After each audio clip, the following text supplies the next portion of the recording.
Ang tagal mo namang manganak na babato na akong reklamo ng kabit ng asawa ko, habang nandidiring nakatingin sa tiyan ko. Sa mismong pamamahay ko naghahalikan sila, habang pinipilit kong ubusin ang gamot na bigay nila gamot na pala, para masira ang isip ko. Ginamit nila ang sinapupunan ko, para sa sarili nilang luho, at ang pera ko para sa kinabukasan nila. Pero nagkakamali sila. Hindi ako isang makina na pwedeng itapon. Ngayong hawak ko ang lahat ng ebidensya, handa na ba silang masunog sa impyernong sarili nilang gawa? Sino ang tunay na ina, ang nagbigay ng binhi o ang nagbuwis ng buhay? Babe, pakisabi naman sa asawa mo na bilisan niyang manganak. I can't wait to hold our baby. Sobrang dugyot na niya tignan sa mga stretch marks niya, nakakasuka. Ang mga daliri ni Althea ay natigilan sa gitna ng hangin. Ang kulay asul na sinulid na mahigit 3 oras niyang matiyagang hinuhubog para sa kanyang magiging anak ay dahan-dahang nalaglag sa malamig na sahig.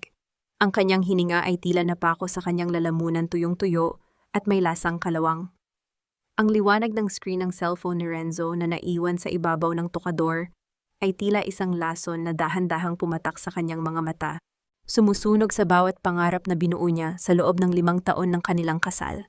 Dahan-dahan sa kabila ng panginginig ng kanyang buong katawan, hinawakan niya ang telepono. Hinila niya ang screen upang basahin ang kasunod na mensahe mula sa pangalang Selena. Don't worry Selena, aking asawa, konting tiis na lang. Pagkapanganak niya, iaayos ko agad ang papel sa mental hospital para makuha natin ang bata at ang lahat ng yaman niya. She's just a free incubator for our perfect family. Hayaan mo siyang magpakapagod mag-alaga sa tiyan niya. Walang tunog na lumabas sa bibig ni Althea. Ang tanging maririnig lamang sa silid ay ang banayad na paghuni ng aircon at ang tunog ng bumubuhos na tubig mula sa banyo kung saan naliligo ang kanyang asawa. Ngunit sa loob ng kanyang dibdib, may isang malaking bahagi ng kanyang pagkatao, ang dahan-dahang nadudurog nagiging abo na tinatangay ng hangin. Ang kanyang tiyan ay biglang sumakit isang matalim at pumipilipit na kirot hindi dahil sa paggalaw ng sanggol, kundi dahil sa matinding pagkakanulo na dumaloy sa kanyang mga ugat. Ang sanggol sa loob ng kanyang sinapupunan, ang sanggol na inakala niyang bunga ng kanilang pag-ibig sa pamamagitan ng IVF. Pagkatapos ng maraming taon ng pangungutya ng kanyang pamilya, ay hindi pala kanya. Ito ay anak ni Renzo, at ng kanyang matalik na kaibigang si Selena. Ang sarili niyang katawan ay ginamit binaboy at ginawang kasangkapan ng walang labis na pagpapahalaga sa kanyang dignidad bilang tao. Narinig niya ang pagbago ng daloy ng tubig sa banyo. Patapos na si Renzo maligo. Sa loob ng ilang segundo sa gitna ng malaking bagyo sa kanyang utak, pinilit ni Althea na maging bato. Gamit ang nanginginig na mga daliri, mabilis niyang kinuha ang larawan ng mga mensahe. Gamit ang sarili niyang telepono at ipinadala ito sa kanyang lihim na email.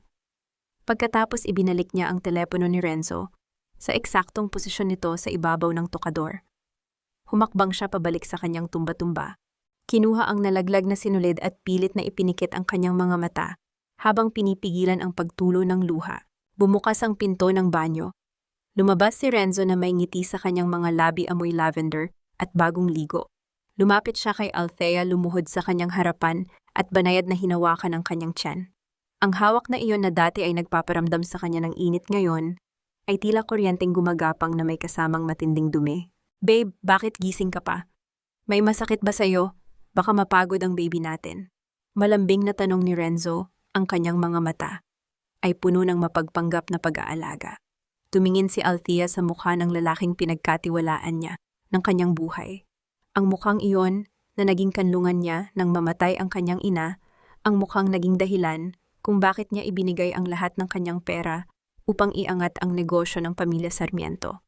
Wala babe, medyo sumipa lang si baby. Naalala ko lang ang mga sinabi ng mama mo kanina. Pilit ang ngiting sagot ni Althea, pinipigilan ang bawat panginginig ng kanyang boses. Tumawa ng mahina si Renzo, hinaplos ang kanyang buhok ng may labis na pagmamahal, na ngayon ay alam na niyang isang malaking kasinungalingan. Huwag mo nang isipin si mama. Alam mo naman na nag-aalala lang siya dahil alam niyang baog ka nung una. Pero tingnan mo ngayon, binigyan mo kami ng pag-asa. Utang na loob natin sa pamilya ko na tinulungan ka nilang magamot, di ba? Kaya dapat alagaan mo ang sarili mo para sa amin ng baby. Ang bawat salita ni Renzo ay tila isang kutsilyong dahan-dahang ibinabaon sa puso ni Althea. Ginagamit nito ang kanyang nakaraang sakit upang patuloy siyang pasunurin sa ilalim ng kanilang mga kamay. Ngunit habang nakatingin siya sa madilim na sulok ng silid, isang bagong pakiramdam ang dahan-dahang nabubuhay sa kanyang pagkatao. Hindi ito galit na may kasamang luha, kundi isang malamig at matalas na pagnanais na mabuhay at lumaban. Paano niya matitiis ang bawat gabi na katabi ang demonyong nakamaskara ng anghel, habang ang bawat segundong lumilipas ay mas lalong naglalapit sa kanya sa bitag na inihanda nila. Ang bawat patak ng mainit na gatas sa loob ng baso ay tila kumakatawan sa bawat segundong lumilipas na unti-unti niyang inuubos ang kanyang tiwala sa lalaking katabi.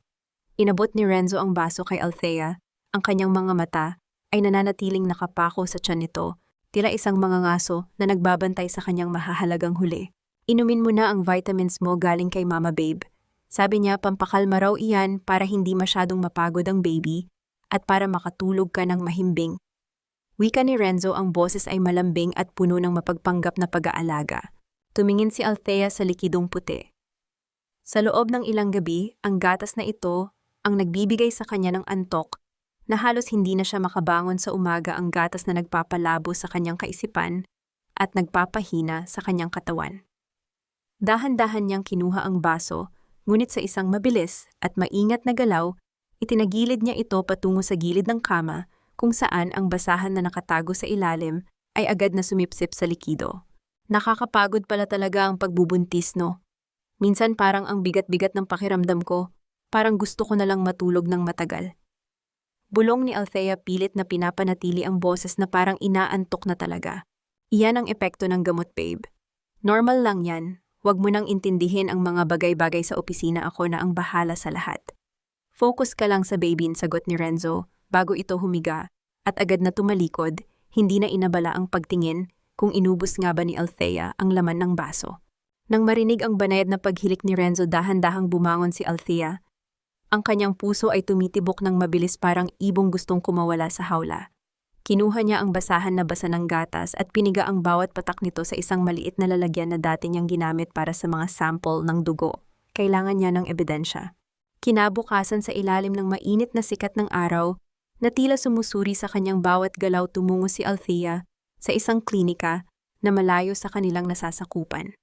Ang amoy ng disinfectant sa ospital ay nagbibigay sa kanya ng matinding pagkadiri sa sarili. Matapos ang ilang oras na paghihintay, lumabas ang doktor na may hawak na ulat. Ang kanyang mukha ay seryoso, walang bahid ng ngiti. Althea, hindi ito ordinaryong bitamina. Ito ay isang uri ng sedative na may mataas na dosage. Kung patuloy mo itong iinumin, unti-unti nitong sisirain ang iyong nervous system. Magdudulot ito ng matinding pagkalito, kawalan ng balanse, at sa huli maaari kang ma-diagnose bilang may depression or mental instability. Paliwanag ng doktor. Ang panimagang salita ay bumagsak sa kanyang pandinig na parang mga bato sa isang malalim na balon. Ang plano nila ay mas malalim kaysa sa inaasahan niya. Hindi lang nila kinuha ang kanyang katawan para sa IVF. Gusto nilang ipasok siya sa isang mental facility kapag naisilang na ang bata, upang sa gayon ay wala siyang kakayahang lumaban o maghabla sa harap ng korte. Paglabas niya ng ospital, sinalubong siya ng malakas na busina ng mga sasakyan sa EDSA. Ang ingay ng syudad ay tila nagpapahiwatig ng gulo, ngunit ang kanyang isipan ay nanatiling tahimik at matalas. Habang naglalakad siya patungo sa kanyang sasakyan, isang mensahe ang pumasok sa kanyang telepono mula sa kanyang personal na account. Ang balanse ng kanyang savings account sa bangko ay nagpapakita ng isang malaking bawas, halos kalahati ng kanyang naipon sa loob ng 10 taon ng pagtatrabaho bilang isang audit executive ay nawala na sa loob lamang ng isang gabi.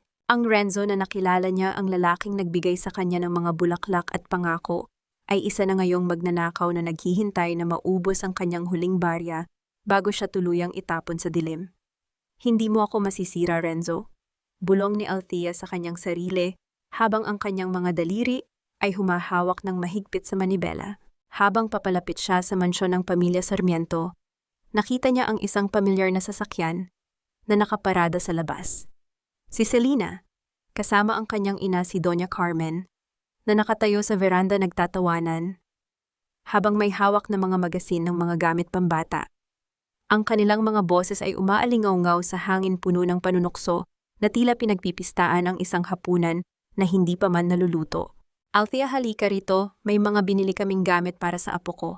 Mabuti na lang at hindi ka nabaog kundi baka isipin ng mga tao sa Forbes Park na wala kang silbi sa pamilya namin. Sigaw ni Doña Carmen nang makita siya. Nanigas ang mga paa ni Althea sa kinatatayuan.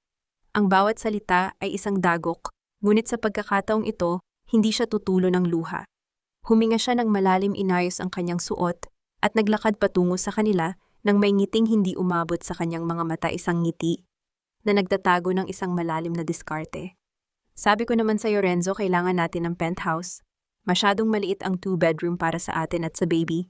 Ang boses ni Selena ay parang isang matalim na huni ng lamok sa pandinig ni Althea habang nakatitig siya sa monitor ng kanyang laptop sa loob ng madilim na silid-aralan.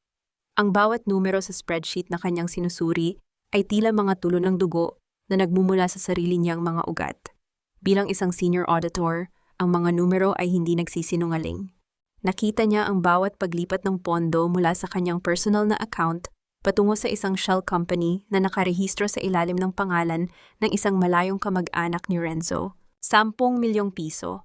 Iyan ang halaga ng pagod at puyat ni Althea sa nakalipas na 3 taon, ang perang inilaan niya para sa kinabukasan ng kanyang pamilya na ngayon ay ginagamit na pambayad sa isang luxury condominium sa Bonifacio Global City para sa kanyang asawa at sa kabit nito. Isinara ni Althea ang laptop nang marinig ang tunog ng takong ng sapatos na papalapit sa kanyang silid. Inayos niya ang kanyang mukha, pinahid ang anumang bakas ng panghihina at huminga ng malalim bago bumukas ang pinto. Pumasok si Selena na may dalang isang mangkok ng sarsa. Ang kanyang suot na mamahaling silk robe ay tila sumasayaw sa bawat hakbang at sa kanyang leeg ay kumikinang ang isang pamilyar na hiyas. Ang diamond necklace na ibinigay ng yumaong ina ni Althea sa kanya noong araw ng kanyang kasal na inakala niyang nawala noong nakaraang buwan. "Hi Ate Althea, gising ka pa pala. Pinagluto kita ng sarsa, pampalakas daw ito," sabi ni Tita Carmen. "Para naman hindi ka mukhang lantang gulay paglabas ng baby natin." Wika ni Selena, ang kanyang boses ay puno ng mapang-uyam na tamis. Tumayo si Althea, ang kanyang mga mata ay nanatiling nakapako sa kwintas na suot ng babae. "Saan mo nakuha ang kwintas na yan, Selena? Parang familiar kasi sa akin." Hindi man lang kumurap si Selena. Hinawakan niya ang hiyas at tila lalong ipinagmalaki ito.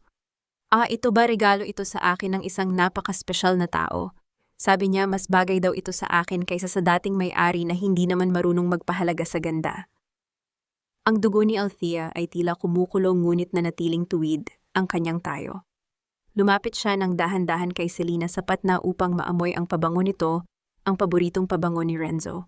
"Bagay nga sa'yo, Selena, pero alam mo sa mundo ng auditing ang mga bagay na mukhang mamahalin pero nakuha sa nakaw ay tinatawag naming liability. At ang liability, kahit gaano pa kakinang sa huli, ay itinatapon din dahil nagdadala lang ng malas sa balanse ng buhay." Malamig na tugon ni Althea. Nawala ang ngiti sa mga labi ni Selena. "Ano bang pinagsasabi mo? Baka dahil lang yan sa hormones mo kaya ka nagiging paranoid. Inumin mo na lang itong sarsa para kumalma ka. Iwan mo na lang dyan. Busog pa ako sa mga kasinungalingang ipinapakain niyo sa akin araw-araw," sabi ni Althea bago tumalikod at bumalik sa kanyang mesa. Nang lumabas si Selena na may kasamang malakas na pagsara ng pinto, napaupo si Althea at hinawakan ang kanyang tiyan. Ramdam niya ang malakas na pagsipa ng sanggol sa loob. Sa sandaling iyon, tila may isang malakas na koneksyon na nabuo sa pagitan nila. Ang bata ay hindi isang incubator lamang. Ito ay isang buhay na dahan-dahang nagbibigay sa kanya ng lakas na hindi niya inakalang taglay niya. Binuksan niyang muli ang kanyang drawer at kinuha ang isang lumang leather na pitaka. Sa loob nito ay nakatago ang isang maliit at gusot na business card na ibinigay sa kanya ng isang kliyente noon. Attorney Gabriel Villon, Family Law and Asset Protection. Naalala ni Althea ang babala ng kanyang kaibigan noon tungkol sa pamilya Sarmiento, ngunit binaliwala niya ito dahil sa pag-ibig. Ngayon ang pag-ibig na iyon ay isa ng malaking utang na kailangan niyang bayaran ng buong katatagan. Kinuha niya ang kanyang telepono at sinimulang i-dial ang numero. Habang naghihintay ng sagot, napansin niya ang isang sobre sa ilalim ng kanyang mga dokumento na hindi niya napansin kanina. Binuksan niya ito at nanlaki ang kanyang mga mata sa nakita. Ito ay isang pre-approved loan application sa ilalim ng pangalan ng kanyang kumpanya na may halagang 30 milyong piso at ang pirma sa ibaba ay isang perpektong panggagaya sa kanyang sulat kamay. Hindi lang siya ninanakawan ni Renzo, ibinabaon din siya nito sa utang na maaaring magpakulong sa kanya habang buhay. Ang bawat patak ng ulan sa labas ng bintana ng maliit na coffee shop ay tila mga luhang hindi mailabas ni Althea. Pinili niya ang lugar na ito sa dulo ng Quezon City, malayo sa mga mata ng mga kakilala at lalong malayo sa mapanghusgang paningin ng pamilya Sarmiento. Sa harap niya, isang lalaking naka-Amerikana ang tahimik na nagbabasa ng mga dokumentong inilatag niya. Si Attorney Gabriel Villon ay hindi katulad ng mga abogado sa television na laging mabilis magsalita. Mayroon siyang kalmado at malalim na presensya. Ang kanyang mga mata ay hindi nagpapakita ng awa, kundi ng isang uri ng pag-unawa na nagpagaan sa bigat na nararamdaman ni Althea sa kanyang dibdib. Althea, sa mata ng batas, ang mga ginawa ni Renzo ay malinaw na syndicated estafa at falsification of public documents. Panimula ni Gabriel ang kanyang boses ay parang isang banayad na haplos sa gitna ng magulong kaisipan ni Althea. Pero ang mas masakit dito ay ang aspeto ng IVF. Ginamit nila ang iyong katawan nang walang tamang impormasyon. Iyon ay isang malalang paglabag sa iyong karapatan bilang tao at bilang pasyente. Humigpit ang hawak ni Althea sa kanyang tasa ng tsaa. Gusto nilang kunin ang bata pagkapanganak ko, attorney. Gusto nilang palabasin na wala ako sa sariling isip para sila ang maging legal guardians habang nagpapakasasa sila sa pera ko. I'm just an incubator to them. Dahan-dahang inilapit ni Gabriel ang isang maliit na unan na kinuha niya sa kabilang upuan at inilagay ito sa likuran ni Althea upang maging komportable ang kanyang pag-upo. Hindi ka incubator, Althea. Ikaw ang biktima na lalaban. At narito ako para siguraduhin na bawat sentimo na kinuha nila at bawat sakit na idinulot nila ay may katumbas na pananagot. Sa unang pagkakataon, matapos ang ilang araw ng pagkakalunod sa dilim na ramdaman ni Althea, na may humahawak sa kanyang kamay upang hilingin siyang umahon. Ang pag-aalaga ni Gabriel ay walang bahid ng mali siya. Ito ay purong respeto, isang bagay na nakalimutan na niyang maramdaman sa loob ng sarili niyang tahanan. Bakit parang hindi ka na nagulat sa pangalan ng mga Sarmientoan?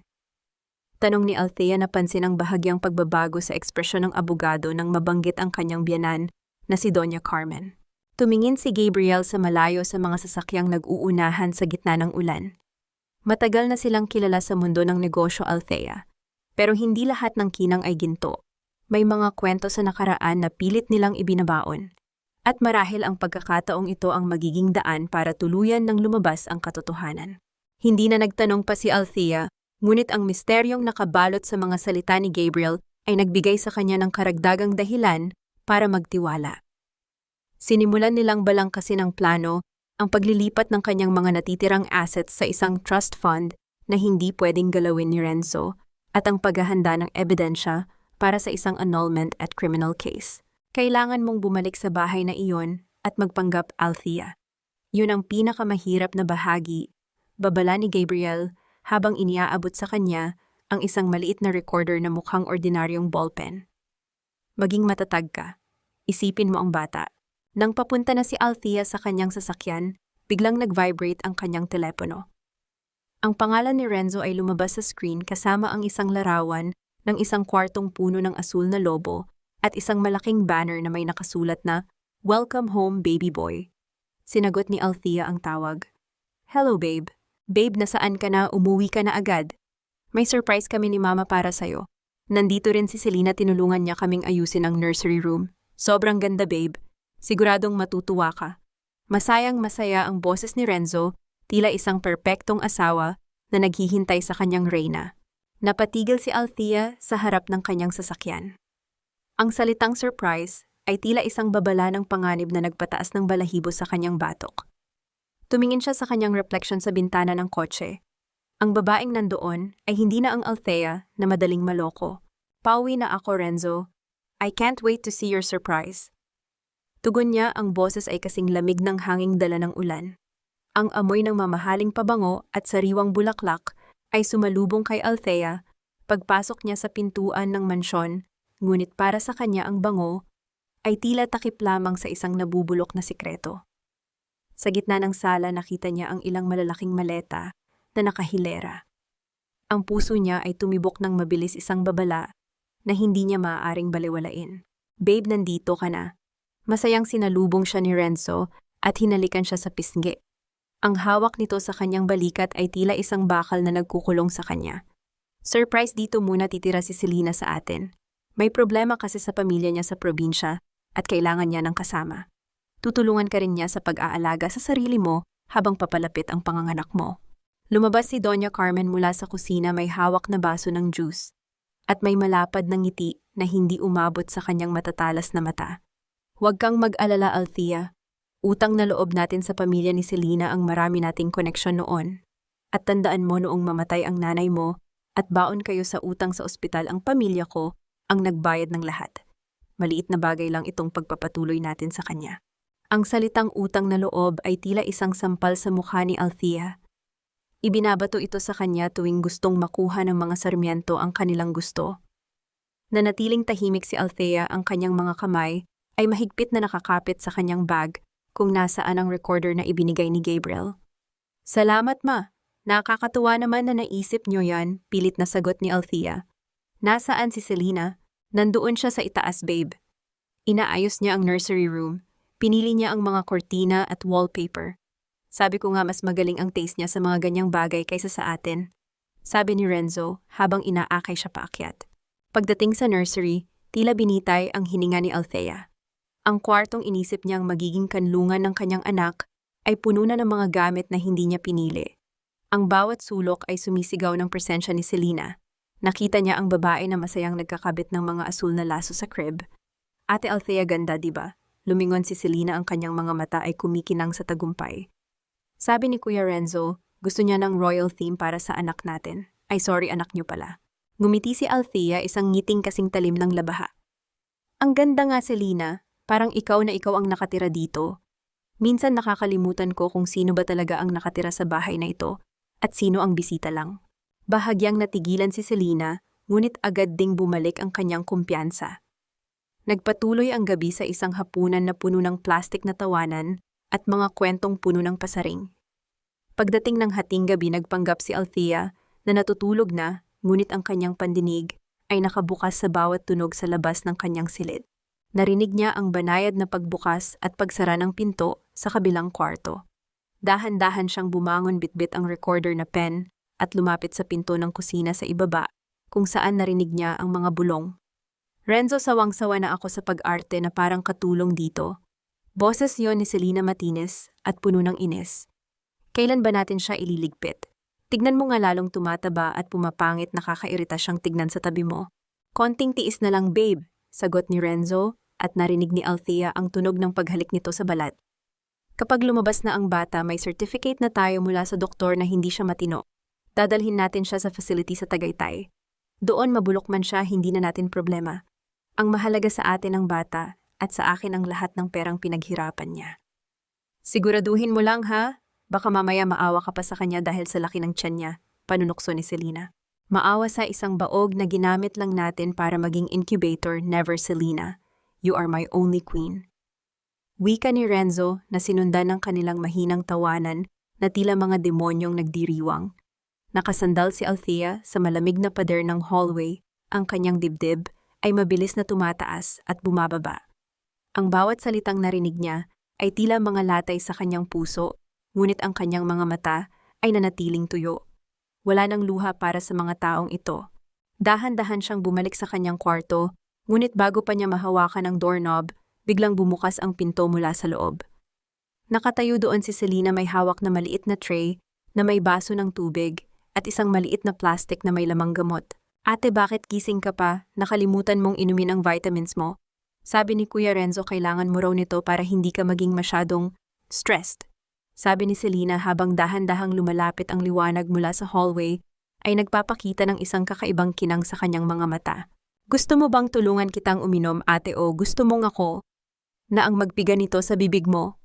Ang boses ni Selena ay naging malamig at ang distansya sa pagitan nila ay tila naglaho kasabay ng paglabas ng isang matalim na karayom mula sa bulsa ng kanyang robe. Huwag kang magmalinis, Althea. Alam nating dalawa na wala kang silbi sa bahay na ito kundi ang maglabas ng bata. Bulong ni Selena ang kanyang boses ay tila lason na dahan-dahang gumagapang sa pandinig ni Althea. Ang dulok ng karayom ay kumikinang sa ilalim ng malamig na ilaw ng hallway, papalapit ng papalapit sa braso ni Althea. Sa isang iglap, tila nagising ang lahat ng natutulog na lakas sa katawan ni Althea. Hindi siya sumigaw. Sa halip buong lakas niyang hinampas ang tray na hawak ni Selena. Ang tunog ng basong nagkadurog-durog sa sahig at ang pagtilamsik ng tubig ay umaling-aungaw sa buong pasilyo bumasag sa katahimikan ng hating gabi. Ano ba ate, bakit mo ginawa iyon? Tila nagulat na sigaw ni Selena agad na nagbago ang anyo nito mula sa pagiging demonyo patungo sa isang biktima nang makitang bumukas ang pinto ng silid ni Doña Carmen. Althea, ano na naman itong kaguluhan sa hating gabi, galit na bungad ng kanyang biyenan habang si Renzo ay mabilis na lumabas mula sa kusina. Ayaw niyang inumin ang gamot, tita. Tinatangkahan ko lang siyang tulungan pero bigla siyang nagwala. Umiiyak na sumbong ni Selena itinatago ang karayom sa loob ng kanyang robe. Tumingin si Althea ng diretso sa mga mata ni Renzo. Ang kanyang puso ay tumitibok ng mabilis, halos marinig niya ang daloy ng sarili niyang dugo sa kanyang mga tainga. Masyadong matalim ang tingin ni Selena sa akin, Renzo. Natakot ako. Baka sa susunod hindi lang baso ang mabasag dito. Hindi na hinintay ni Althea ang kanilang sagot. Pumasok siya sa loob ng kanyang silid at mabilis na nilock ang pinto. Napasandal siya sa kahoy, ang kanyang mga kamay ay nakahawak ng mahigpit sa kanyang tiyan. Doon sa gitna ng dilim at takot, naramdaman niya ang isang malakas at sunod-sunod na sipa mula sa loob. Ito ang unang pagkakataon na naramdaman niya ang ganito kalakas na galaw. Sa kabila ng katotohanang hindi niya kadugo ang batang ito, sa kabila ng dumi ng planong bumuo rito, ang buhay na nasa loob niya ay inosente. Ang dugong dumadaloy sa puso ng sanggol ay galing sa kanya. Ang hangin na hinihinga nito ay mula sa kanyang mga baga. Hindi ko hahayaang saktan nila tayo. Bulong ni Althea, ang kanyang mga luha ay sa wakas ay pumatak hindi dahil sa panghihina, kundi dahil sa isang panunumpa. Ikaw ang anak ko at ako ang tanging pamilya mo. Kinabukasan sa ilalim ng lilim ng isang malaking puno sa parke, muling nagkita sina Althea at Gabriel. Ang sikat ng araw ay tila nagbibigay ng bagong pag-asa sa maputlang mukha ni Althea. Inabot ni Gabriel ang isang folder na puno ng mga legal na dokumento. Althea, naihanda ko na ang trust fund. Sa oras na mapirmahan mo ito, ang lahat ng assets na natitira sa pangalan mo ay mapupunta sa isang account na ikaw at ang bata lamang ang may karapatan. Kapag dumating ang tamang panahon, paliwanag ni Gabriel. Napansin niya ang pasa sa braso ni Althea na nakuha nito sa pakikipagbuno kay Selena kagabi. Dahan-dahang hinawakan ni Gabriel ang kamay ni Althea, isang hawak na puno ng respeto at tahimik na pangako. Laban lang, Althea. Konti na lang makakalabas ka rin sa impyernong iyon. Nandito ako, hindi kita pababayaan. Ang init ng kamay ni Gabriel ay tila isang gamot na nagpapatigil sa panginginig ng sistema ni Althea. Tumango siya at mabilis na nilagdaan ang mga papel. Salamat, Gabriel, ikaw lang ang tanging taong nagparamdam sa akin na may halaga pa ako bukod sa pagiging isang incubator. Ngunit ang katahimikan ng kanilang pag-uusap ay nabasag nang makatanggap si Althea ng isang email alert mula sa kanyang accounting software sa kumpanya. Ang kanyang mga mata ay nanlaki habang binabasa ang nilalaman nito. Isang loan application para sa halagang 30 milyong piso ang inaprubahan ng bangko, ang nakalagay na collateral. Ang mismong bahay na tinitirhan nila at ang lahat ng shares niya sa kumpanya. Ang pirma sa dulo ng dokumento ay isang perpektong kopya ng kanyang sulat kamay, ngunit ang petsa ng aplikasyon ay noong huling gabi ang gabi kung kailan pinipilit siyang patulugin ni Renzo gamit ang gatas. Gabriel, kailangan nating bilisan, panginginig na wika ni Althea. Isinangla ni Renzo ang buong buhay ko sa mga taong hindi ko kilala. At kung hindi ako makakabayad sa loob ng 3 buwan, mawawalan ako ng lahat. Pati na ang karapatan ko sa batang ito. Sa malayo nakita ni Althea ang sasakyan ni Renzo na dahan-dahang dumadaan sa tapat ng parke. Ang itim na bintana nito ay tila isang matang nagmamasid naghihintay sa bawat pagkakamali na kanyang gagawin. Ano itong nabalitaan ko sa opisina, Althea? Bakit may nawawalang 10 milyong piso sa pondo ng kumpanya mo? Nagkakalat ka na ba ng pera dahil sa pagbubuntis mo o sadyang hindi mo na alam ang ginagawa mo? Ang boses ni Renzo ay umalingaw-ngaw sa buong sala, kasing talim ng isang latigo na humahampas sa katahimikan ng bahay. Nakatayo siya sa gitna ng silid, may hawak na mga peking ulat ng audit, habang si Doña Carmen at Selena ay nakaupo sa sofa, nagpapalitan ng mga makahulugang tingin na tila nanonood ng isang paboritong palabas sa telebisyon.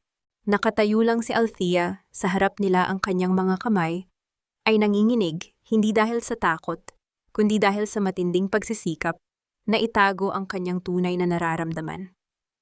Sa loob ng kanyang utak, mabilis na tumatakbo ang kanyang pagiging auditor. Alam niyang ang perang tinutukoy ni Renzo ay ang perang siya mismo ang nagnakaw. Ang bawat salita nito ay isang malinaw na gaslighting, isang paraan upang palabasin na siya ay nagiging pabaya at nawawala na sa katinuan. Hindi ko alam, hindi ko maalala na may ganoong transaksyon, Renzo. Pilit na panginginig ang boses ni Althea habang dahan-dahang humahawak sa kanyang ulo na tila nahihilo. Baka nga tama si Mama. Masyado na akong napapagod. Minsan parang lumalabo ang paningin ko pagkatapos kong uminom ng gatas sa gabi. Nakita ni Althea ang isang mabilis na ngiti sa gilid ng labi ni Selena. Tagumpay sila. Akala nila ay tuluyan na siyang nalulunod sa kanilang laro. "See, I told you, babe. Hindi na niya kaya," sabi ni Selena habang tumatayo at lumalapit kay Renzo. Hinahaplos ang braso nito sa harap mismo ni Althea. "Ate, wag ka nang mag-alala. Tutulungan ka ni Kuya Renzo na ayusin ang mga papeles. Pirmahan mo na lang itong mga authorization letters para siya na ang mag-manage ng lahat habang nagpapahinga ka." Inilapag ni Renzo ang isang tumpok ng mga dokumento sa mesa. Ang mga ito ay hindi lamang simpleng authorization, ito ay mga waiver ng kanyang mga karapatan sa kumpanya at sa bata. "Para sa inyo naman ito ni Baby Althea, para hindi ka na ma-stress," sabi ni Renzo. Ang kanyang boses ay naging malambing muli, isang nakakalason. Natamis na dati ay nagpapaniwala sa kanya. Kinuha ni Althea ang ballpen. Ang kanyang puso ay tumitibok ng mabilis, tila isang tambol sa gitna ng digmaan. Ngunit sa ilalim ng tumpok ng mga papel na ibinigay ni Renzo, mayroon siyang isiningit na sariling dokumento, isang acknowledgement of debt, at isang special power of attorney na ginawa ni Gabriel na nagsasabing lahat ng pondong ilalabas ni Renzo mula sa kumpanya ay ituturing na personal na utang nito sa kanya na may collateral na lahat ng ari-arian ng mga Sarmiento. Dahan-dahan niyang nilagdaan ang mga papel, tinitiyak na ang kanyang pirma ay mukhang medyo magulo, tila gawa ng isang taong hindi nakapokus. Pagkatapos ay iniabot niya ang mga ito kay Renzo. "Salamat, babe. Ikaw na muna ang bahala sa lahat. Pakiramdam ko ay kailangan ko ng matulog." Bulong ni Althea bago tumalikod at dahan-dahang naglakad paakyat ng hagdan. Nang makarating siya sa itaas, narinig niya ang mahinang tawanan ni Selena at Renzo sa ibaba. Ang tunog ng kanilang tagumpay ay tila isang musika sa pandinig ni Althea dahil hindi nila alam na sa bawat pirma na kinuha nila ay mas lalong hinihigpitan ni Althea ang lubid sa kanilang mga leeg. Pagpasok niya sa kanyang silid, agad siyang nag-message kay Gabriel, "The bait is taken. Prepare the next step." Makalipas ang ilang minuto, isang malakas na katok sa pinto ang bumasag sa kanyang panandaliang katahimikan. Pumasok si Doña Carmen, ang kanyang mukha ay puno ng isang peking katuwaan na mas nakakatakot kaysa sa kanyang galit. "Althea Hijamay, magandang balita ako." Dinaluhan siya ng biyenan at hinawakan ang kanyang mga kamay. "Dahil malapit na ang panganganak mo, napagdesisyunan namin na magkaroon ng isang grand baby shower sa susunod na linggo sa Grand Hotel. Inimbitahan ko na ang lahat ng mga kaibigan natin sa Forbes Park, ang mga board members ng kumpanya mo at ang media. Ipapakita natin sa kanila kung gaano kakaswerte sa pamilya namin." Naramdaman ni Althea ang isang malamig na kilabot sa kanyang likuran. Ang baby shower na ito ay hindi para sa kanya. Ito ay isang entablado kung saan plano nilang ipakita sa buong mundo na siya ay may problema sa mental na kalusugan upang mas mapadali ang kanilang plano na dalhin siya sa facility pagkatapos manganak. "Salamat po, ma, napakabuti niyo po." Sagot ni Althea. Ang kanyang mga mata ay nanatiling nakapako sa bintana kung saan ang dilim ng gabi ay tila nagpapahiwatig ng darating na bagyo. Isang linggo na lang at ang lahat ng dumi, lahat ng kasinungalingan at lahat ng sakit ay sasabog sa harap ng mga taong pinakaimportante sa mga Sarmiento. Ngunit bago lumabas si Doña Carmen, may iniwan siyang huling salita na nagpapatigil sa puso ni Althea. Ay oo nga pala Althea, ipinahanap ko na rin ang mga lumang gamit mo sa storage room. May nahanap kaming isang lumang diary mo nung bata ka pa. At may nalaman kaming napaka-interesanteng sikreto tungkol sa iyong tunay na pinagmulan. Ang pinto ay sumara ng may banayad na tunog iniiwan si Althea sa gitna ng isang bagong misteryong hindi niya inaasahan. Ang katahimikan sa loob ng silid ni Althea ay tila isang mabigat na kumot na dahan-dahang sumasakal sa kanya. Ang aking tunay na pinagmulan, bulong niya sa hangin ang kanyang mga mata, ay nananatiling nakatitig sa pintong isinara ni Doña Carmen. Sa loob ng maraming taon, ang alam ni Althea ay ulila na siya sa ama at ang kanyang ina lamang ang nagtaguyod sa kanya hanggang sa mamatay ito sa sakit. Ang pamilya Sarmiento ang nagmistulang tagapagligtas niya, ang nagbayad ng lahat ng utang na iniwan ng kanyang ina o iyon ang palaging ipinapaalala sa kanya. Dali-daling kinuha ni Althea ang kanyang telepono at tinawagan si Gabriel. Ang kanyang boses ay nanginginig hindi dahil sa lamig ng aircon, kundi dahil sa bagong takot na baka ang buong pundasyon ng kanyang buhay ay itinayo sa ibabaw ng isang malaking kasinungalingan. Gabriel, may binanggit si Doña Carmen tungkol sa isang lumang diary at sa aking ama. Mabilis na sabi ni Althea nang sagutin ng abogado ang tawag. Sabi niya may sikreto raw ang aking pinagmulan. Posible bang may iba pang dahilan kung bakit nila ako kinuha sa pamilya nila bukod sa pag-ibig ni Renzo? Althea, huminga ka ng malalim kalmadong sagot ni Gabriel. Maririnig ang kalansing ng mga tasa sa kabilang linya tila nasa isang tahimik na silid ito.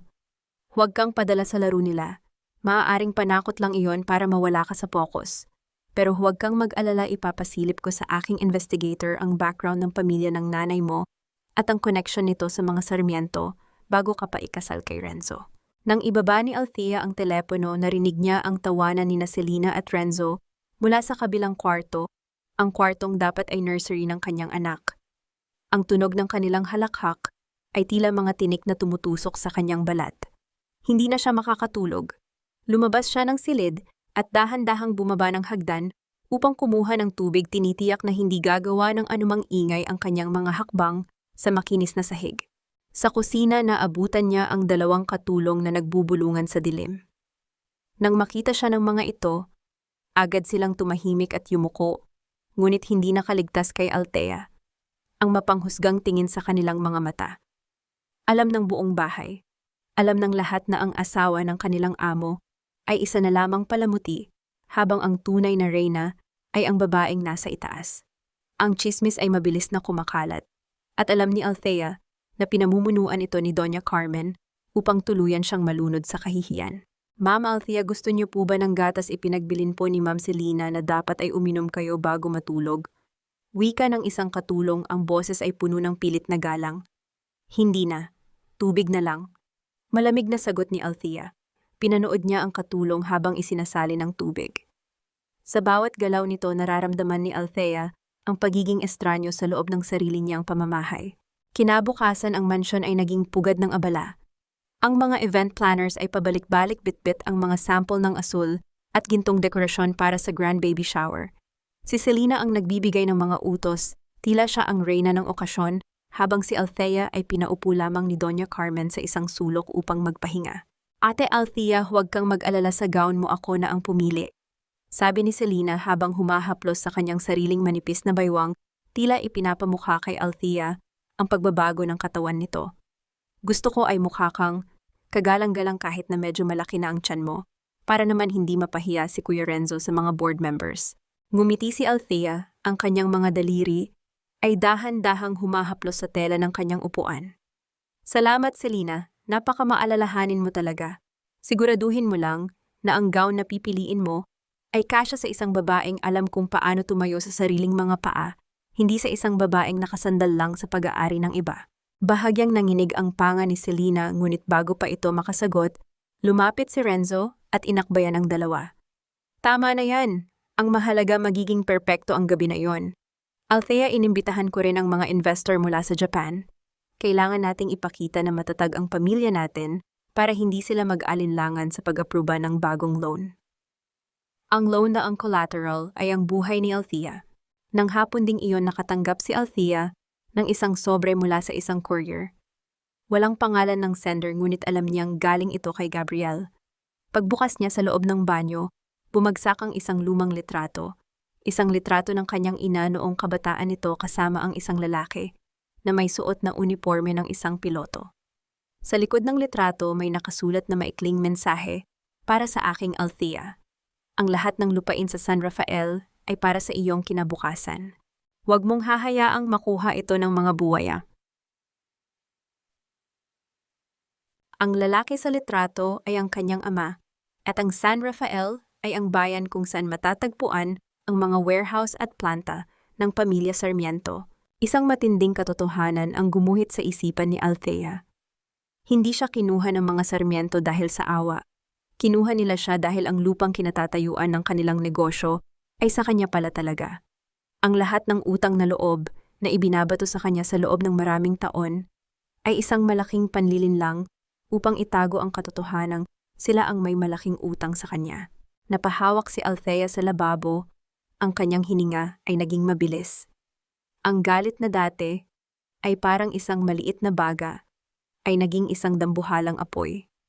Kinuha niyo ang aking ama, kinuha niyo ang aking mana, at ngayon ay gusto niyo pang kunin ang aking anak. Bulong ni Althea sa harap ng salamin, ang kanyang mga mata ay naglalaban sa pagitan ng luha at puot. Pero sa pagkakataong ito, ako ang kukuha ng lahat sa inyo.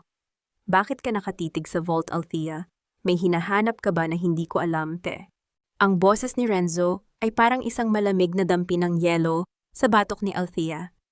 Agad siyang lumayo sa pintuan ng opisina ni Renzo, pilit na itinatago ang panginginig ng kanyang mga daliri sa loob ng bulsa ng kanyang maluwag na maternity dress.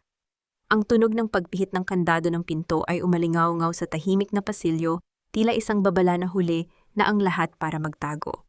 "Wala babe, akala ko lang kasi naiwan ko rito ang resibo ng mga bitamina ko." Pilit na sagot ni Althea, ang kanyang mga mata ay umiiwas sa matatalas na paningin ng asawa. "Masyado na yata akong malilimutin lately gaya ng sabi ni Mama." Lumapit si Renzo sa kanya, ang kanyang mga hakbang ay mabigat at may kasamang autoridad. Hinawakan niya ang magkabilang balikat ni Althea at dahan-dahang iniharap sa kanya. "Huwag mo nang intindihin ang mga ganyang bagay. Sabi ko naman sa iyo ako na ang bahala sa lahat. Ang kailangan mo lang gawin ay maging maganda sa baby shower natin sa susunod na linggo. Doon nakasalalay ang tiwala ng mga investors natin." Tumingin si Althea sa mga mata ni Renzo, naghahanap ng kahit katiting na bakas ng konsensya, ngunit wala siyang nakita, kundi ang kislap ng kasakiman. Ang lalaking ito ay hindi lamang nagnanakaw ng kanyang pera. Ninanakawan din siya nito ng kanyang pagkatao. Nang makaalis si Renzo upang pumasok sa loob ng opisina, dahan-dahang humakbang si Althea patungo sa kanilang nursery. Doon naabutan niya si Selena na nakaupo sa gitna ng silid, pinaliligiran ng mga mamahaling sapatos at damit para sa sanggol. Ang bawat gamit ay may tatak ng karangyaan, ngunit para kay Althea, ang bawat isa rito ay sumisimbolo sa isang kasinungalingan.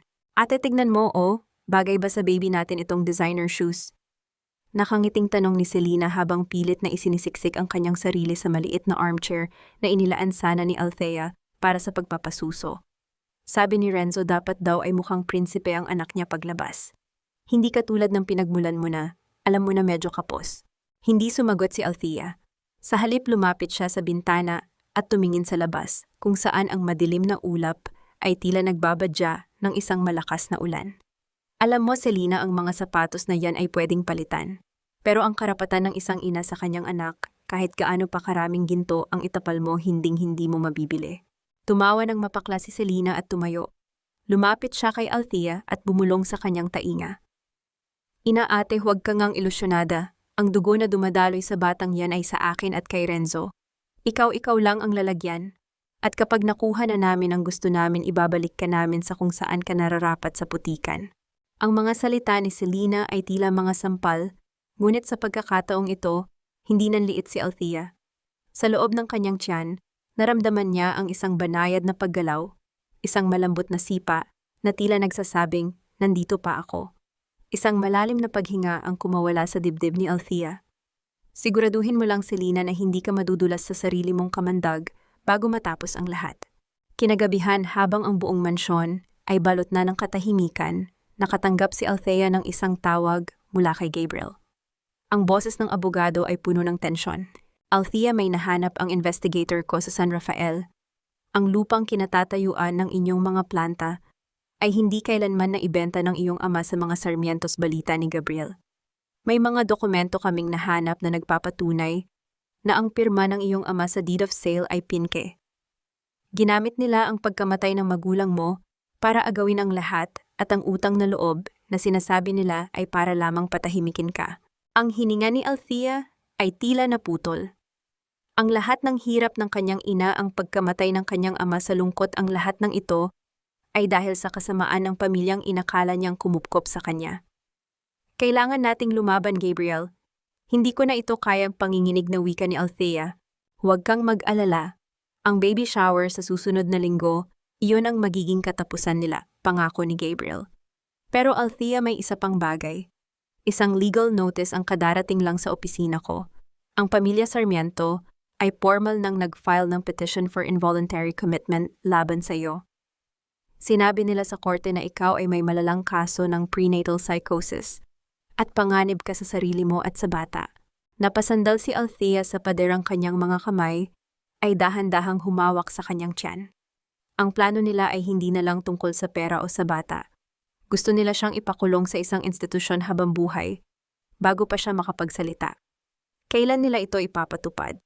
Tanong ni Althea, ang boses ay halos pabulong na lamang. Sa gabi mismo ng baby shower, ang plano nila ay doon ka mismo kunin sa harap ng mga bisita para maging ebidensya ng iyong pagkawala sa katinuan, sagot ni Gabriel. Althea, kailangan nating mag-ingat. Isang maling galaw at baka tuluyan ka na nilang makuha. Sa dilim ng kanyang silid, tiningnan ni Althea ang kanyang refleksyon sa salamin. Ang babaeng nandoon ay hindi na ang mahiyaing auditor na laging sumusunod. Ang kanyang mga mata ay nag-aapoy sa galit at determinasyon. Sige Renzo, ibigay natin sa kanila ang palabas na gusto nila, bulong ni Althea, habang ang isang lihim na ngiti ay dahan-dahang gumuguhit sa kanyang mga labi. Ang bawat segundo na lumilipas sa orasan sa loob ng madilim na opisina ni Gabriel ay tila isang mabigat na hakbang patungo sa katapusan. Sa harap ni Althea, isang maliit na tablet ang nakapatong sa mesa, nagpapakita ng isang malabong video mula sa isang security camera. Doon, malinaw na makikita si Renzo na nag-aabot ng isang makapal na sobre sa doktor ng IVF clinic. Ang kanilang mga ngiti ay kasing dumi ng usapang nagaganap sa pagitan nila. Nakuha natin, Althea. Pabulong na sabi ni Gabriel, ang kanyang mga mata ay puno ng determinasyon habang nakatingin sa screen. Ang assistant ng doktor ay pumayag na ibigay ang kopya kapalit ng protection. Ito ang ebidensya na magpapatunay na hindi aksidente ang pagpapalit ng embryo. It was a cold, calculated crime. Huminga ng malalim si Althea, pilit na pinapakalma ang kanyang sarili. Ang bawat sipa ng sanggol sa kanyang sinapupunan ay tila isang paalala na ang laban na ito ay hindi na lamang para sa kanya. Salamat, Gabriel. Kung hindi dahil sa'yo, baka tuluyan na akong naniwala na ako ang may kasalanan sa lahat ng ito. Dahan-dahang hinawakan ni Gabriel ang kamay ni Althea na nakapatong sa mesa. Ang init ng kanyang palad ay tila isang pader na humaharang sa lahat ng sakit na nararamdaman ni Althea. Sa loob ng ilang sandali, nanatili silang ganoon, walang salita, tanging ang tunog lamang ng ulan sa labas ang bumasag sa katahimikan. Ang pag-aalaga ni Gabriel ay hindi mapilit. Ito ay banayad, parang isang lunas na dahan-dahang nagpapahilom sa isang sugat na matagal nang bukas. Mag-iingat ka sa pagbabalik mo sa Mansion Althea, paalala ni Gabriel habang iniaabot sa kanya ang isang maliit na flash drive. Ang mga hayop kapag alam nilang malapit na silang makulong, mas lalong nagiging mabagsik. Pagbalik ni Althea sa mansyon ng mga Sarmiento, sinalubong siya ng isang tanawing nagpabilis sa tibok ng kanyang puso. Sa gitna ng sala nakalatag ang kanyang magarang pulang gown na dapat ay isusuot niya sa baby shower. Ngunit ang tela nito ay gupit-gupit na tila nilapa ng isang mabangis na hayop. Nakatayo si Selena, sa tabi nito may hawak na gunting at isang mapang-uyam na ngiti. Oops, sorry Ate Althea. Akala ko kasi ay basahan na ito. Masyado kasing matingkad ang kulay, hindi bagay sa isang babaeng malapit nang mawala sa katinuan. Wika ni Selena, ang kanyang boses ay puno ng katuwaan habang tinitignan ang reaksyon ni Althea. Hindi sumigaw si Althea.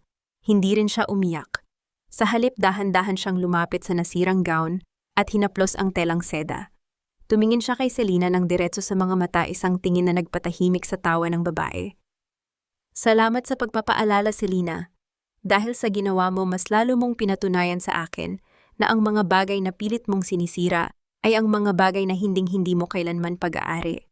Tumalikod si Althea at naglakad paakyat ng hagdan, iniiwan si Selena na nakatayo sa gitna ng mga piraso ng telang pula. Pagpasok niya sa kanyang silid, agad niyang kinuha ang kanyang laptop. Gamit ang kanyang mga access codes bilang senior auditor, sinimulan niyang i-execute ang huling bahagi ng kanyang plano. Sa isang pindot lamang ng enter, ang lahat ng joint accounts nila ni Renzo ay opisyal nang na-freeze dahil sa suspicious activities. Ang bawat sentimo na kinuha ni Renzo mula sa kanyang kumpanya ay nakatali na ngayon sa isang legal hold. Ang mansion, ang mga sasakyan, at ang lahat ng karangyaan ng pamilya Sarmiento ay tila isang kastilyong buhangin na dahan-dahang tinatangay ng alon. Kinagabihan bago matulog, pinanood ni Althea si Renzo na mahimbing na natutulog sa kanyang tabi. Ang mukha nito ay tila isang anghel, ngunit alam ni Althea ang dilim na nagtatago sa likod ng bawat paghinga nito. Kinuha niya ang divorce papers mula sa kanyang bag at dahan-dahang inilagay ito sa ilalim ng kanilang mga wedding photos. Bukas sa harap ng lahat ang maskara ay tuluyan ng mahuhulog. Bukas ang bawat luha ay magiging sandata. Bukas ang pangarap ni Renzo ay magiging sarili niyang bangungot. Huminga ng malalim si Althea at ipinikit ang kanyang mga mata. Sa gitna ng katahimikan ng gabi, naramdaman niya ang isang banayad na sipa mula sa kanyang anak. Matulog ka na, anak. Bukas magsisimula ang ating kalayaan. Ang bawat kristal na chandelier sa grand ballroom ay tila mga bituing nagmamasid sa isang marangyang dula-dulaan. Ang amoy ng mamahaling rosas at ang tunog ng banayad na biolin ay bumabalot sa buong silid, na nilulunod ang mga bulong ng tsismis na kanina pa kumakalat sa pagitan ng mga bisita. Nakatayo si Doña Carmen sa gitna ng mga asawa ng mga board members, suot ang kanyang mga dambuhalang diamante habang may hawak na baso ng champagne. Alam niyo naman, mahirap ang kalagayan ni Althea. Masyado siyang naging emosyonal sa pagbubuntis, kung ano-ano na ang nakikita at naririnig, pabulong na wika ni Doña Carmen. Ang kanyang boses ay puno ng mapagkunwaring habag. Kaya nga kahit ayaw niya, pinilit naming ituloy itong baby shower para naman gumaan ang pakiramdam niya bago namin siya dalhin sa isang espesyal na pasilidad para makapagpahinga. Sa kabilang bahagi ng silid, si Selena ay tila isang reyna sa kanyang suot na gown na labis ang pagpapakita ng balat malayo sa imahe ng isang pinsan o kaibigan ng pamilya. Hawak-hawak niya ang braso ni Renzo habang tumatawa ng malakas, tila sila ang ipinagdiriwang sa gabing iyon. Ang bawat sulyap nila sa isa't isa ay puno ng katiyakan na ang kanilang plano ay malapit ng magtagumpay. Biglang natahimik ang lahat nang bumukas ang malaking pinto ng ballroom. Pumasok si Althea, suot ang isang bagong gown na kulay dugo, isang pula, na tila apoy sa gitna ng puti at asul na dekorasyon. Ang bawat hakbang niya ay may kasamang awtoridad, ang kanyang ulo ay mataas na nakataas at ang kanyang mukha ay walang bakas ng pagkapagod o kawalan ng katinuan. Sa likuran niya, dahan-dahang pumasok si Gabriel na nanatili sa dilim, ngunit ang kanyang mga mata ay hindi humihiwalay kay Althea. Bakit siya nakapula at bakit parang napakalakas ng aura niya? Bulong ng isang bisita na narinig ni Renzo dahilan upang bahagyang manginig ang hawak nitong baso. Mabilis na lumapit si Renzo kay Althea, pilit na ipinapakita ang kanyang pagiging maalagang asawa. Babe, ang ganda mo, pero bakit ka nagpalit ng gown? Akala ko ba ay iyong pinili ni Selena ang isusuot mo? Masyadong manipis ang telang pinili ni Selena, Renzo. Madaling mapunit gaya ng mga pangako nyo. Malamig na tugon ni Althea, sapat lamang upang marinig ng kanilang mga katabi. Nagsimula ang programa. Umakyat si Renzo sa bentahe. Kinuha ang mikropono at nagsimulang magsalita. Maraming salamat sa inyong lahat. Ang gabing ito ay para sa aking asawa, si Althea, na nagbuwis ng lahat para sa aming pamilya. Alam nating lahat ang hirap na pinagdaanan niya, at bilang asawa gagawin ko ang lahat upang siguraduhin na siya ay mabibigyan ng sapat na pangangalaga at katahimikan sa mga susunod na buwan. Nagkaroon ng mahinang palakpakan, ngunit bago pa makababa si Renzo, tumayo si Althea at naglakad patungo sa gitna ng entablado.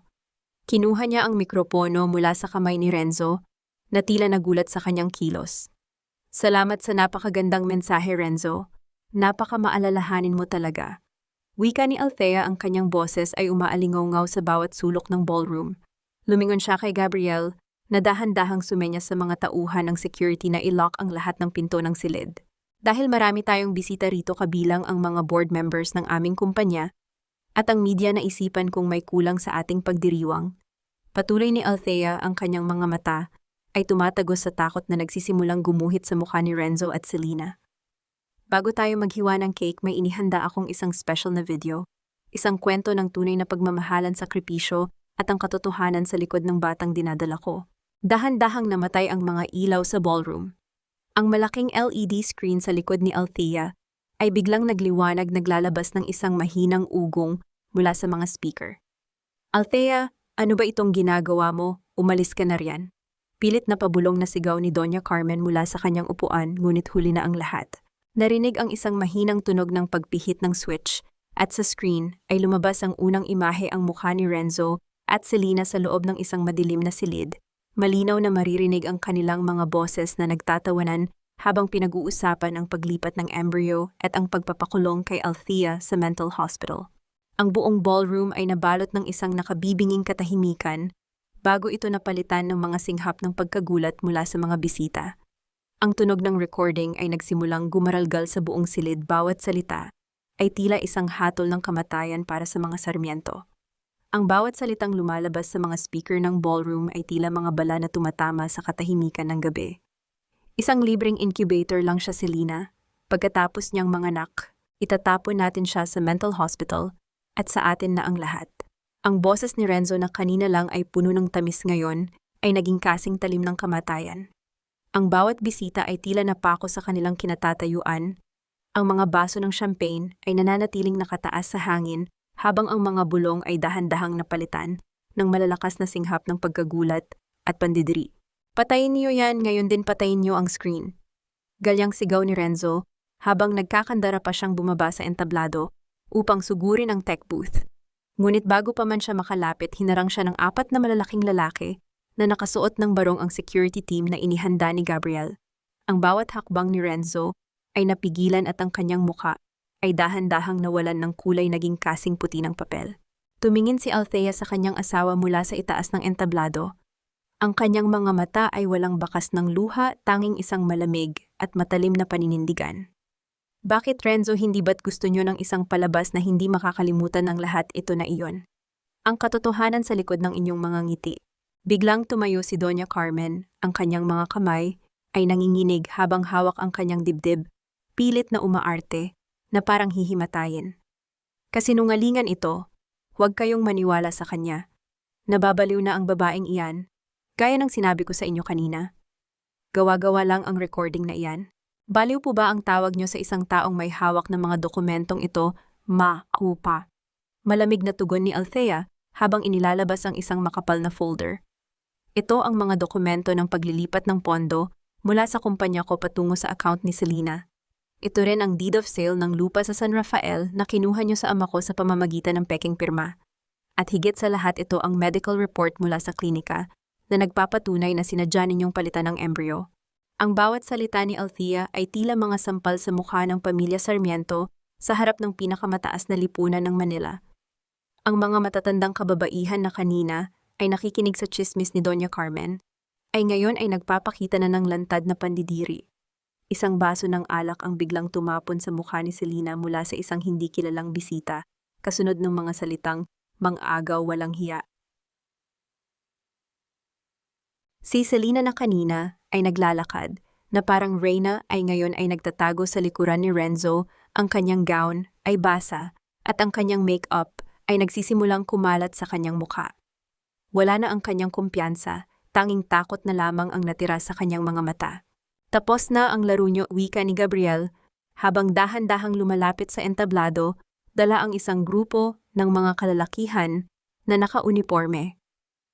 Mr. Renzo Sarmiento, you are under arrest for syndicated estafa and multiple counts of falsification of public documents. Doña Carmen, kailangan niyo rin sumama para sa questionable ninyong pakikialam sa mga ari-arian ni Althea. Ang tunog ng mga posas na sumasara sa mga kamay ni Renzo ay umalingaw-ngaw sa buong ballroom, mas malakas pa kaysa sa anumang palakpakan. Ang kahihiyan o hiya na pilit nilang iniiwasan ay ngayon ay nakatatak na sa kanilang mga pangalan habang buhay. Nakita ni Althea ang kanyang asawa na dahan-dahang hinihila palabas ang bawat sulyap nito sa kanya ay puno ng galit na walang saysay. Ngunit sa gitna ng kanyang tagumpay, isang biglaang matalim na kirot ang gumuhit sa ibabang bahagi ng tiyan ni Althea. Ang kanyang paningin ay bahagyang lumabo at ang bawat ingay sa ballroom ay tila naging malayo at malabo. Napahawak siya sa gilid ng rostrum, ang kanyang mga daliri ay nagiging maputi sa higpit ng kapit. Althea, anong nangyayari? Mabilis na lumapit si Gabriel. Ang kanyang boses ay puno ng matinding pag-aalala. Hindi nakasagot si Althea. Naramdaman niya ang isang mainit na likidong dumadaloy sa kanyang mga binti, unti-unting dinudumhan ang kanyang pulang gown. Ang sakit ay naging mas matindi, tila may 1,000 karayom na tumutusok sa kanyang sinapupunan. Ang kanyang hininga ay naging mabilis at mababaw. Gabriel, ang bata. Bulong ni Althea bago siya tuluyang mawalan ng lakas sa kanyang mga tuhod. Ang tunog ng pagbagsak ni Althea sa sahig at ang sigaw ni Gabriel para sa tulong ay ang huling bagay na narinig bago ang lahat ay nabalot ng dilim. Ang pulang gown na sumisimbolo sa kanyang laban ay ngayon ay nababalot na ng dugo ng isang buhay na nagpipilit ng lumabas sa gitna ng kaguluhan. Ang iyak ng ambulansya na humahawi sa trapiko ng Maynila ay tila isang desperadong panawagan para sa buhay. Sa loob ng sasakyan, ang bawat pagyanig ng kalsada ay nagdudulot ng matalim na kirot sa katawan ni Althea. Ang kanyang paningin ay nakapako sa kisame ng ambulansya habang ang bawat hininga niya ay may kasamang tunog ng paghihirap. Ang kanyang kamay ay mahigpit na nakakapit sa kamay ni Gabriel na tila doon lamang siya kumukuha ng lakas upang hindi tuluyang lamunin ng dilim. Althea, lumaban ka. Malapit na tayo. Pabulong na wika ni Gabriel, ang kanyang boses ay nanginginig sa matinding pag-aalala. Hinawakan niya ang noo ni Althea na basang-basa ng malamig na pawis. Ang bawat patak ng dugo sa pulang gown ni Althea ay tila isang sumpa na nais niyang burahin, ngunit ang tanging magagawa niya ay ang manatili sa tabi nito. Pagdating sa emergency room, ang lahat ay naging isang malabong anino ng kaguluhan. Ang amoy ng disinfectant at ang malamig na hangin ng ospital ay nanunuot sa kanyang balat. Narinig ni Althea ang mabilis na usapan ng mga doktor tungkol sa stress-induced preterm labor at ang panganib ng internal bleeding. Ang bawat kagamitang medical na tumatama sa metal na tray ay nagbibigay ng kakaibang ingay na tila nagpapabilis sa tibok ng kanyang puso. Kailangan nating magsagawa ng emergency C-section. Ang tibok ng puso ng sanggol ay dahan-dahang bumabagal. Wika ng isang doktor sa gitna ng pagmamadali. Dinala si Althea sa loob ng delivery room. Ang malakas na ilaw sa itaas ay tila isang mapanghusgang mata. Sa bawat segundong lumilipas, nararamdaman ni Althea ang unti-unting pagkawala ng kanyang lakas. Ang bawat hiwa sa kanyang kaisipan ay tila mas masakit kaysa sa anumang pisikal na sugat. Naalala niya ang mga tawa ni Renzo, ang pangungutya ni Selena at ang bawat gabing pinilit siyang patulugin ng gatas na may lason. Hindi ako pwedeng mamatay. Hindi ko pwedeng iwan ang anak ko sa kanila. Bulong ni Althea sa kanyang sarili. Ang kanyang mga labi ay tuyong-tuyo. Pinilit niyang idilat ang kanyang mga mata sa gitna ng matinding pagkahilo. Sa bawat pagkirot ng kanyang sinapupunan, isang panalangin ang kanyang binibitawan, hindi para sa sarili, kundi para sa batang hindi man niya kadugo, ay naging bahagi na ng kanyang kaluluwa. Sa labas ng silid, si Gabriel ay hindi mapakali. Ang bawat hakbang niya sa pasilyo ay may kasamang bigat ng pananagutan.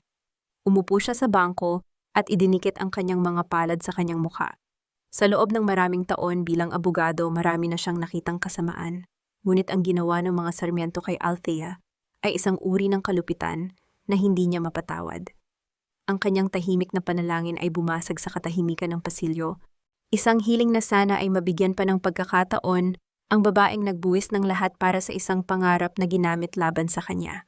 Makalipas ang ilang oras na tila walang katapusan, ang isang matinis at malakas na iyak ay bumasag sa tensyon sa loob ng delivery room. Ang tunog na iyon ay tila isang himala na nagpabukas sa mga mata ni Althea. Ang iyak ng sanggol ay kasing linaw ng kristal, isang tunog ng tagumpay laban sa lahat ng kasamaang binalak ng mga Sarmiento. Isang malusog na sanggol na lalaki, Althea. Wika ng doktor habang dahan-dahang inilalapit ang bata sa kanyang mukha.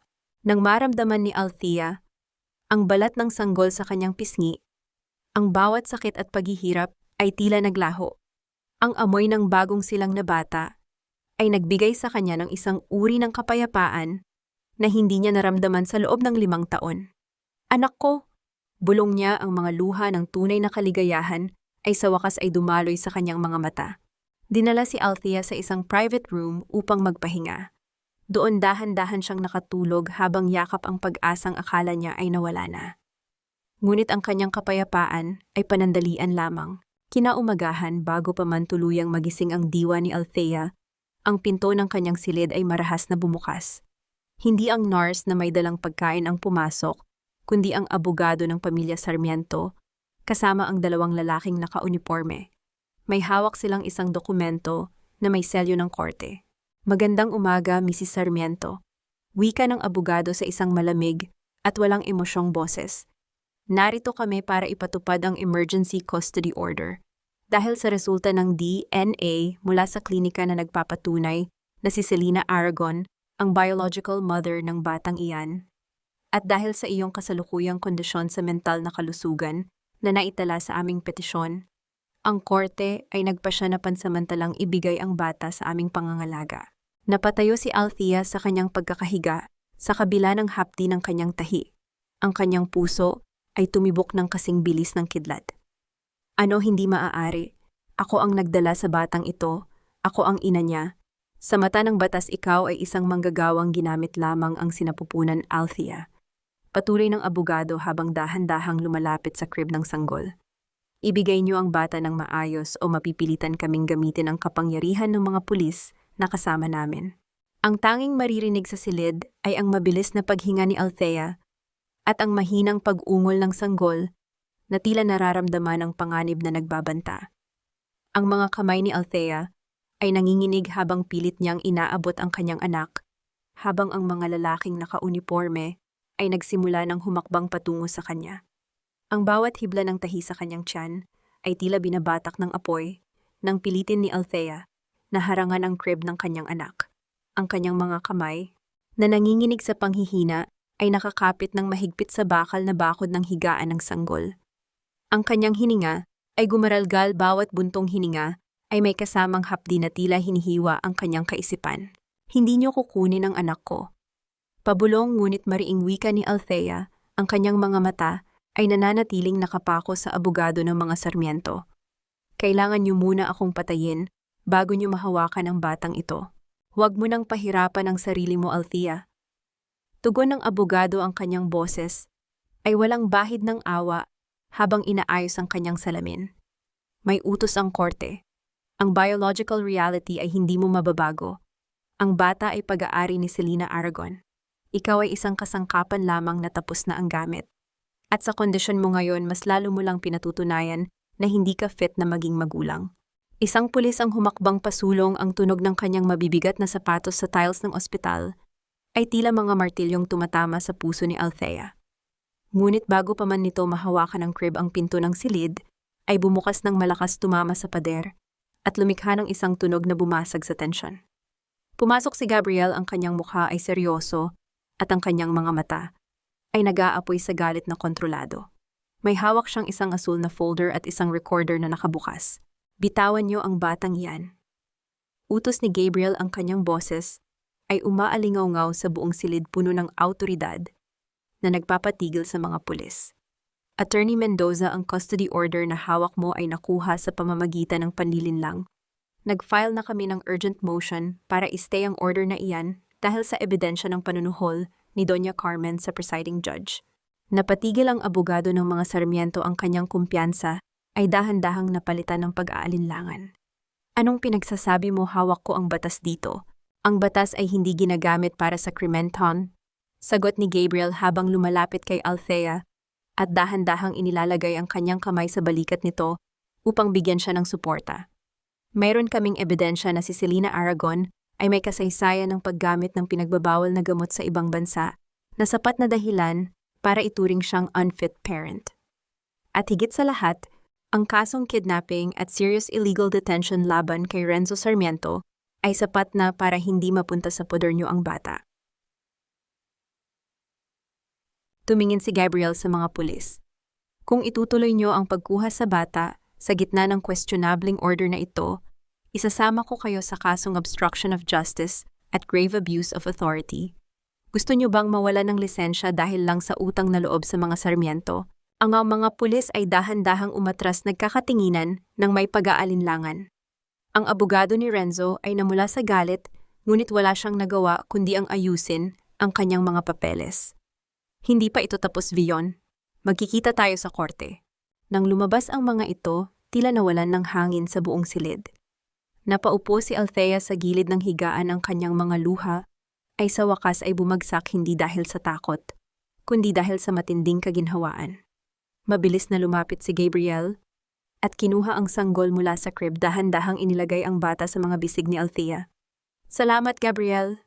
Maraming salamat, hikbi ni Althea, habang hinahalikan ang noo ng kanyang anak. Akala ko ay tuluyan na nila kaming paghihiwalayin. Hindi mangyayari iyon, Althea. Hanggat humihinga ako, walang kukuha sa inyo. Pangako ni Gabriel, ang kanyang boses ay banayad at puno ng katapatan. Ang bata ay nananatili sa iyo. Ang sakripisyo mo, ang dugo mo na dumaloy sa kanya, iyan ang tunay na nagdidikta kung sino ang ina. Makalipas ang ilang araw, ang huling laban sa korte ay naganap. Sa gitna ng tahimik na silid ng hukuman, dahan-dahang binasa ng hukom ang hatol. Dahil sa matinding paglabag sa etika ng IVF clinic, sa krimen ng luwa daw na ginawa ni Renzo, at sa kawalan ng moral na kapasidad ni Selena, ang korte ay nagpasya na ibigay ang sole and absolute custody kay Althea Villanueva.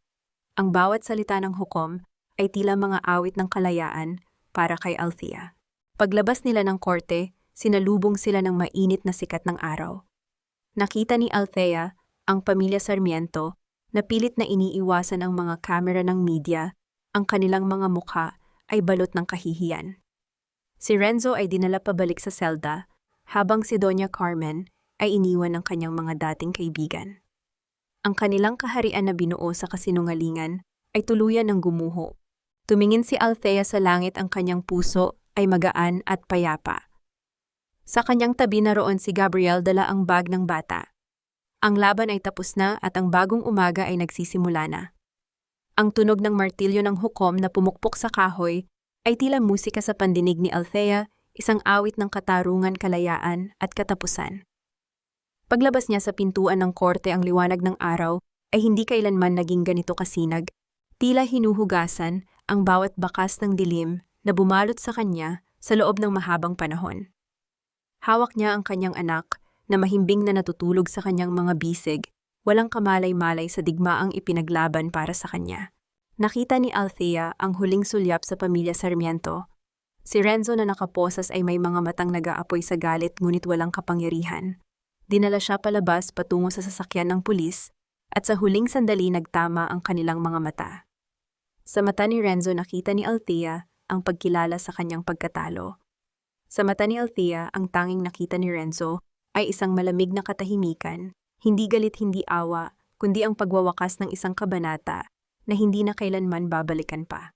Si Doña Carmen na laging nakataas ang noo at puno ng karangyaan, ay ngayon ay nakaupo sa isang bangko sa labas ng korte mag-isa. Ang kanyang mga alahas ay kumikinang pa rin, ngunit ang kanyang mukha ay balot ng anino ng kahihiyan. Tinalikuran siya ng kanyang mga kaibigan sa alta sosyedad, at ang pangalang Sarmiento na dati ay sumisimbolo sa kapangyarihan, ay ngayon ay kasing dumi na ng putik.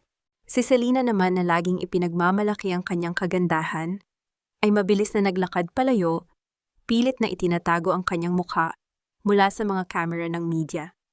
Ang mga kontrata niya sa pagmumodelo ay isa-isang kinansela at ang penthouse na pinapangarap niya ay naging abo na lamang. Tumingin si Althea sa kanyang paligid.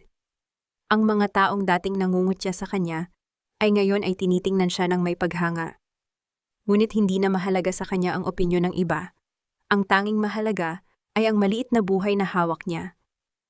Tara na, Althea, umuwi na tayo, mahinang wika ni Gabriel na maingat na inalalayan siya patungo sa sasakyan. Ang pag-aalaga nito ay hindi nagbago, laging banayad, laging nariyan, ngunit hindi kailanman mapilit.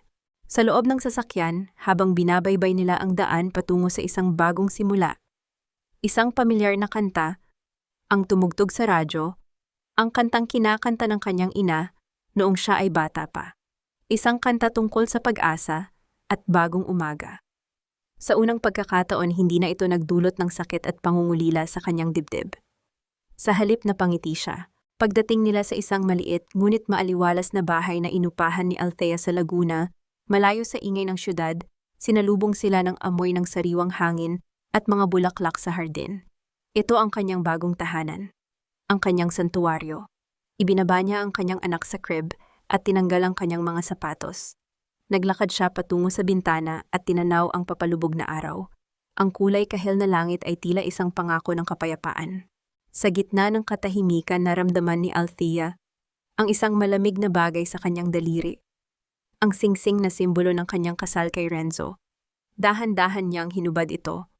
Hindi niya ito itinapon ng may galit. Sa halip, lumabas siya sa hardin at ibinuon ito sa lupa sa ilalim ng isang puno ng mangga.